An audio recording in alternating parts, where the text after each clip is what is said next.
உலகெங்கும் இருக்கும் ஜோதிடம் டாக்ஸ் தமிழ் நேயர்கள் அனைவருக்கும் எனது இனிய வணக்கம். நான் உங்கள் வாழ்க நலமுடன் ஜோதிடர் டிஜே சுந்தரபாண்டி. தற்போது நம்ம என்ன விஷயத்த பார்க்க போறோம்னா, அதாவது பார்த்தீங்கன்னா, மொத்தம் 12 ராசி. இந்த 12 ராசி நேயர்களுமே ஒவ்வொரு விதமான குணாதிசயங்களும், ஒவ்வொரு விதமான கர்ம பதிவுகள்ல தான் நம்ம பிறந்திருக்கோம். ஏன்னா, மேஷம் முதல் மீனம் வரை ஒவ்வொரு ராசிக்கும் ஒவ்வொரு பாவகங்கள், ஒவ்வொரு விதமான கிரக அமைப்புகள் இயங்குது அப்படிங்கிறது உண்மை. ஏன்னா, ஒரு ராசியில 3 நட்சத்திரங்கள். இந்த 3 நட்சத்திரத்திலயுமே பார்த்தீங்கன்னா, ஒவ்வொரு நட்சத்திர அதிபதியும் வெவ்வேறா வருவாங்க. இப்ப அஸ்வினி நட்சத்திரம் அப்படின்னு எடுத்தோம்னா கேது வருவாரு. பரணி எடுத்தோம்னா சுக்கிரன் வருவாரு. ஸோ, அதுபோல கிருத்திகை எடுத்தோம்னா சூரியன் வருவார்.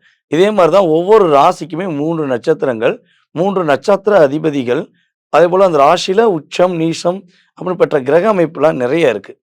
அப்ப இப்படி கிரக அமைப்பு கொண்ட 12 ராசி நேயர்களுடைய கர்ம வினைகள் என்ன? நீங்க என்ன விஷயத்துக்காக உங்களுடைய செயல்பாடுகள அதிகமா செய்றீங்க? நீங்க இந்த பூமியில பிறந்து எத்தன பெர்சன்டேஜ் உங்களுடைய கர்மாவ நீங்க கழிச்சுட்டு போறீங்க? அப்படிங்கிறத பத்தி நம்ம விரிவா, விவரமா பார்க்க போறோம். ஸோ, இதுல பார்த்தீங்கன்னா, மேக்ஸிமம் என்னைய பொறுத்தளவு ஒவ்வொரு ராசிக்கும் நீங்க என்ன தானம் கொடுக்கணும்?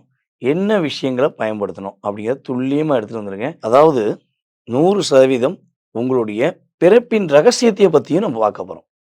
12 ராசிக்குமே பிறப்பின் ரகசியம்னு சொல்லி ஒண்ணு இருக்கும். அப்ப அந்த ரகசியம் என்ன? செயல்பாடு என்ன? அப்படின்னு தெளிவா நீங்க தெரிஞ்சுக்கணும்னு ஆசைப்படும்போது, நான் சொன்ன மாரி வீடியோ முழுமையா பாருங்க.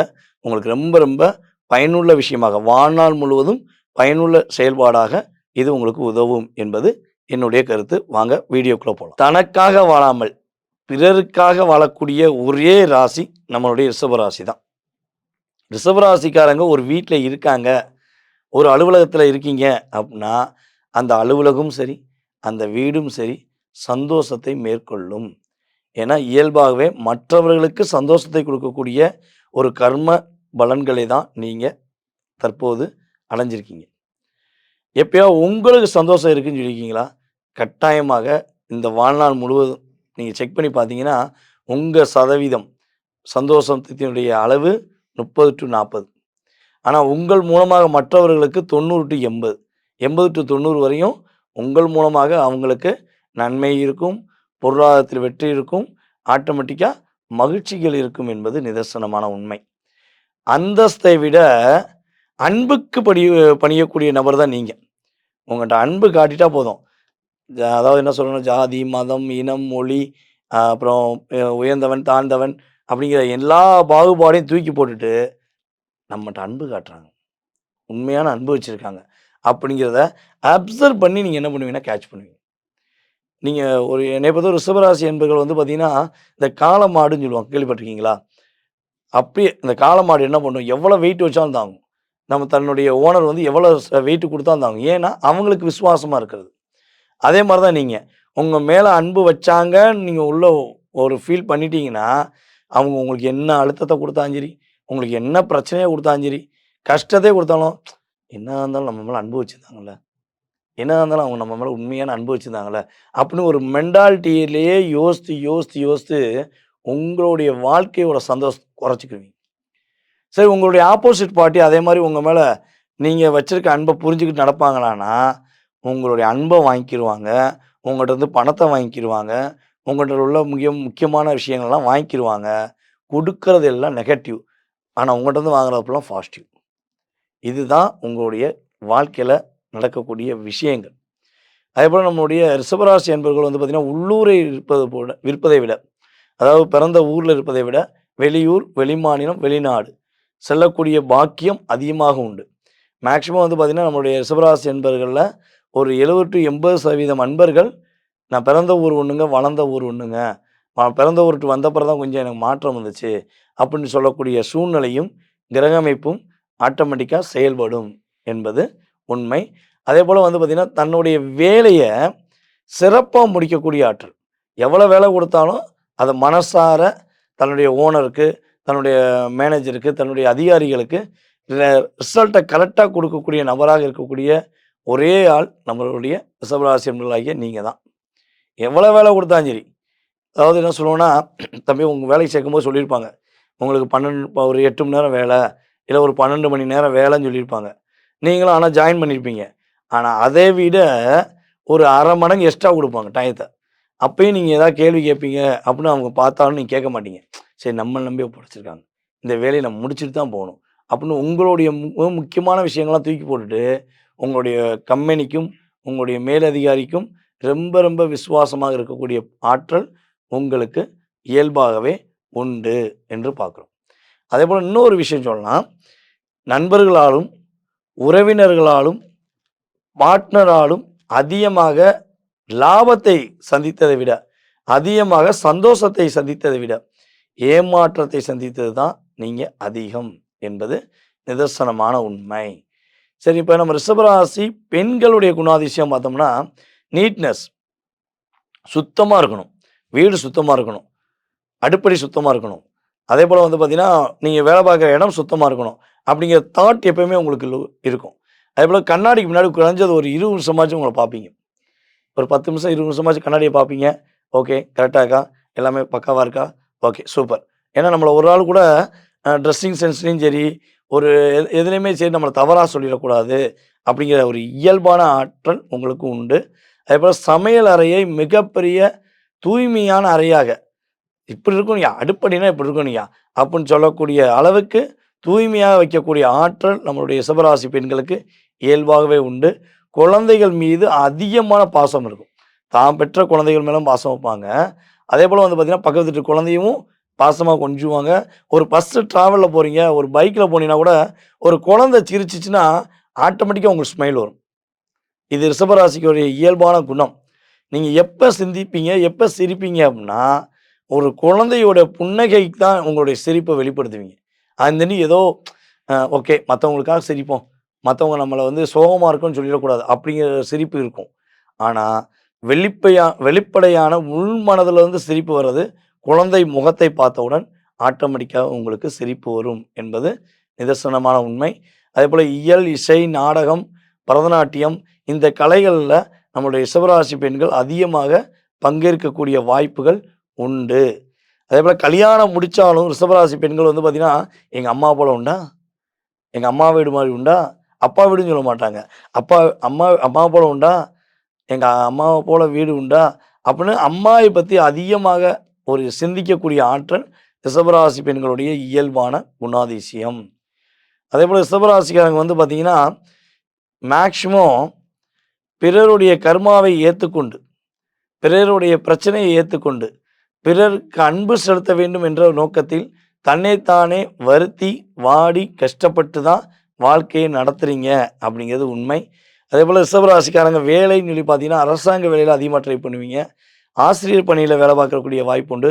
சுரங்கம், இலக்கியம், கலைத்துறை அதிகமாக ஈடுபடக்கூடிய வாய்ப்புண்டு. அரசியல்ல நம்ம ரிஷபராசிக்காரங்க இருக்காங்க அப்படின்னா, சுயநலம் இல்லாத அரசியல். பொருளாதாரத்துக்காக எந்த விஷயத்தையும் செய்ய மாட்டேன். பொதுமக்களுக்காக தான் செய்வேன் அப்படிங்கிற ஒரு தாட் உங்களுக்கு அதிகமாக இருக்கும். ஸ்வீட் கடை சார்ந்த பொருட்கள் தயாரிக்கக்கூடிய இடங்கள்ல ரிஷபராசிக்காரங்க அதிகமா பயணிக்கக்கூடிய வாய்ப்புகள்லாம் உண்டு அப்படின்னு சொல்லி பார்க்குறோம். ரிஷபராசிக்காரங்களுடைய உங்களுடைய வீடு வந்து பார்த்தீங்கன்னா, மேக்ஸிமம் இந்த பலசர கடை, பெட்டி கடை, அதுக்கடுத்து வந்து பார்த்தீங்கன்னா, நம்மளுடைய கவர்மெண்ட் டிபார்ட்மெண்ட் சார்ந்த பகுதிகள்ல உங்களுடைய வீடுகள் இருப்பதற்கான வாய்ப்புகள் உண்டு. பூக்கடை பக்கத்தில உங்களுடைய வீடு இருக்கும். பூக்கடை இருக்கு பார்த்தீங்களா? பூக்கடை, பழக்கடை இந்த சார்ந்த இடங்கள் பக்கத்தில உங்களுடைய வீடுகள் அதிகமாக இருப்பதற்கான சூழ்நிலைகள் ஏற்படும் என்பது நிதர்சனமான உண்மை.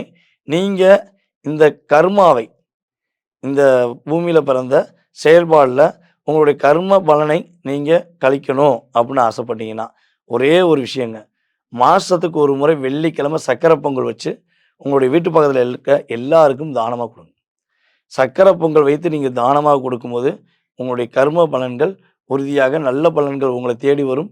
தீய பலன்கள் உங்களை விட்டு வெளியேறும் என்பது உண்மை.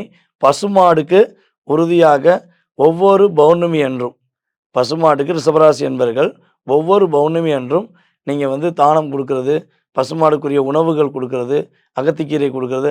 ஸோ இதெல்லாம் கொடுப்பது மூலமாக உங்களுடைய கர்ம பலனை நீங்கள் குறைத்துக் கொள்ளலாம் என்பது உண்மை.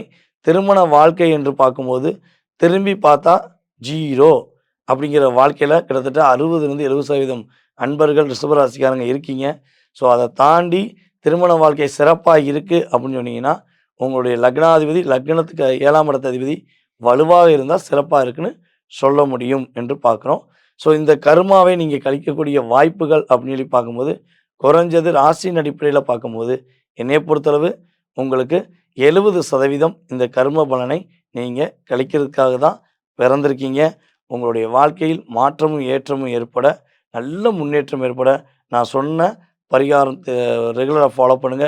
வெற்றி உண்டு. நேயர்களே, உங்களுடைய இயல்பான குணம், யார் யாரெல்லாம் உங்கள எப்படி பயன்படுத்துறாங்க? நீங்க எந்த விஷயங்கள்ல உங்களுடைய செயல்பாடுகள மாற்றிக்கொள்கிறீங்க? நீங்க மாட்டிக்கொள்கிறீங்க? அப்படிங்கிறத பத்தி தெளிவா பார்த்துருக்கோம். ஸோ இது வந்து பார்த்தீங்கன்னா, உங்களுடைய ராசியின் அடிப்படையில பிறப்பின் ரகசியம் கர்மா அப்படிங்கிறத தெளிவா பார்த்துருக்கீங்க. இதை தாண்டி நெறைய விஷயங்கள் உங்களுடைய லைஃப்ல ஒரு என்ன சொல்றேன்னா, சந்துக்குள்ள போயி, அடுத்து டர்ன் பண்ணி, அடுத்து ரைட்ல கட் பண்ணி, அடுத்து லெஃப்ட்ல கட் பண்ணி போற மாரி லைஃப் நெறைய குளறுபடியான விஷயங்கள நீங்க கடந்து வந்திருக்கலாம். அப்ப எதிர்காலம் என்பது எல்லாருடைய வாழ்க்கைக்கும் ரொம்ப அவசியம். கடந்த காலத்தில் நடந்த பிரச்சனையிலிருந்து எதிர்காலத்தில் வரப்போகின்ற மாற்றங்களை தெரிந்து கொள்ள வேண்டும் என ஆர்வமும், ஆசையும், எண்ணமும் உங்களுக்கு இருக்கு அப்டின்னா, நீங்க செய்ய வேண்டியது ஒரே ஒரு விஷயம் தான். நீங்க யாருக்கு ஜாதகம் பார்க்க நினைக்கிறீங்களோ, உங்களுடைய பெயர், பிறந்த தேதி, மாதம், வருடம், நேரம், எந்த ஊர்லேருந்து பேசுறீங்க, எந்த நாட்டிலேருந்து பேசுறீங்க அப்படிங்கிற எனக்கு டீட்டெயில்ஸ் அனுப்பிவிடுங்க. ஸோ டீட்டெயில்ஸ் அனுப்பிவிட்டீங்கன்னா, உங்களுக்கான நேரம் ஒதுக்கி உங்களுடைய சுய ஜாதகத்தை மிக துல்லியமாக கணித்து, உங்களுடைய எதிர்காலம் சம்மந்தப்பட்ட அத்தனை விதமான கேள்விகளுக்கும் உங்களுக்கு பலன் சொல்ல நான் காத்திருக்கிறேன். இன்னொரு விஷயம் வந்து பார்த்தீங்கன்னா, ஜாதகமே இல்லங்க. எங்க வீட்ல ஜாதகம் எழுதி வைக்கல. நான் என்னுடைய வாழ்க்கை ரகசியத்த, என்னுடைய பிறப்பின் ரகசியத்த தெரிஞ்சுக்கிற முடியுமா? ஸோ எனக்குள்ள நிறைய கேள்விகள் இருக்கு. அந்த கேள்விக்கான விடை கிடைக்குமா? அப்படின்னு எதிர்பார்க்கிற நேயர்களாக நீங்கள் இருந்தாலும், உறுதியாக நீங்க எனக்கு கால் பண்ணுவீங்க பார்த்தீங்களா?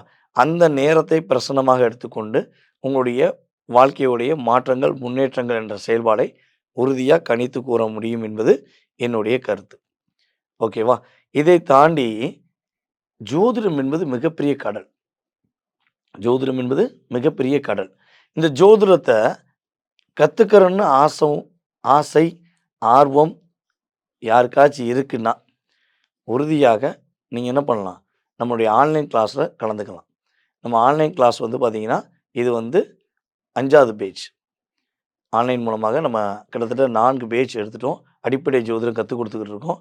ஸோ, நீங்க அடிப்படை ஜோதிடம் கற்றுக்கொள்ள வேண்டும் என ஆர்வமும், ஆசையும் இருந்தா, மறக்காம நீங்க கீழ வாட்ஸ்அப் நம்பருக்கு ஜோதிடம் கற்றுக்கொள்ள ஆசைப்படுகிறேன் அப்படிங்கிறத எனக்கு எஸ்எம்எஸ் பண்ணுங்க.